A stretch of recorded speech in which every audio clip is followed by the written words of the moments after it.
মারছে, তারপর আবার ভাত খাওয়াইছে, এরপর আবার মারছে, আবার খাওয়াইছে। তো এটা কোন মানে ইসে আছে? মানুষরে তো এরকম মাইরে ফেলায় না, সে যদি একটা খুনিও হইতে পারে তো তারে তো এরকমের জীবন্ত মাইরে ফেলাইতে পারে না বলেন। তারা প্রশাসনের কাছে দেন, কিন্তু ওরা মাইরেন না। নিতে হলে টাকা দিতে হইবে 35,000 টাকা দিয়ে ছাড়াই নেন, নাহলে আমরা ওরা ছাড়বো না, ওরা আরো মারবো। ফ্যামিলির কেউই নাই একটা মানুষের। আমার আপনার কি যদি এরকম থাকে তাহলে তো আমরাও একই পথের প্রতীক হইতাম, যে মা বাবা ভাই বোন কেউই নাই।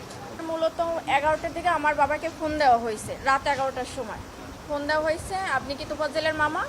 তখন আমার আব্বা ধরছে যে তখন বলছে যে তোফাজ্জেল এরকমের আমরা ওরা আটকাইছে, এই হলে আছে, এখানে এখন ওকে মানে নিতে হলে টাকা দিতে হইবে 35,000 টাকা দিয়ে ছাড়াই নেন, নাহলে আমরা ওরা ছাড়বো না, ওরা আরও মারবো। তখন আমার আব্বা বললো যে আমি তো গ্রামের বাড়িতে, আমি কীভাবে করবো।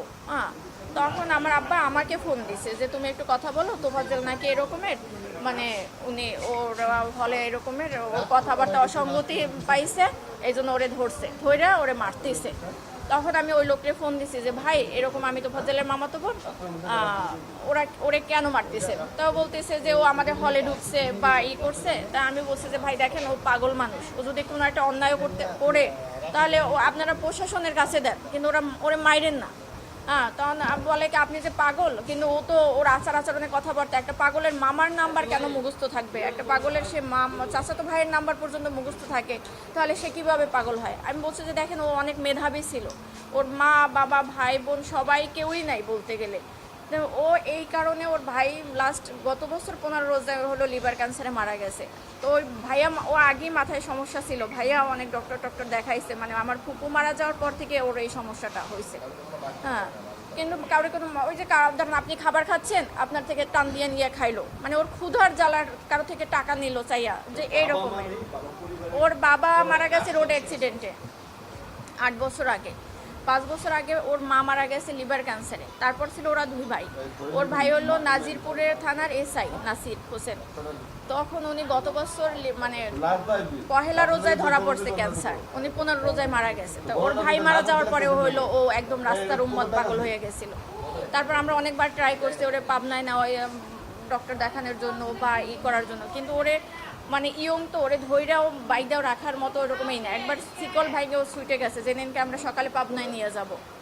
এই এখন কালকের তো এই অবস্থা। পরে হলো ওই লোক, আমি ফোন দিছি পর উনিও আমাকে সেম একই কথা বলছে, যে মানুষটা 4 বছর আগে থেকে পাগল, সে কিভাবে রাজনীতি করবে আর দলীয় বলতে কি? ও তো নিজের মানে পরনের কাপড়ে ওর মাঝে মাঝে থাকতো না, তাহলে সে দলীয় করবে কি? মানুষরে তো এরকম মাইরে ফেলায় না, সে যদি একটা খুনিও হইতে পারে তো তারে তো এরকমের জীবন্ত মাইরে ফেলাইতে পারে না বলেন। এটা কোন আইনে আছে আর কোথায় আছে?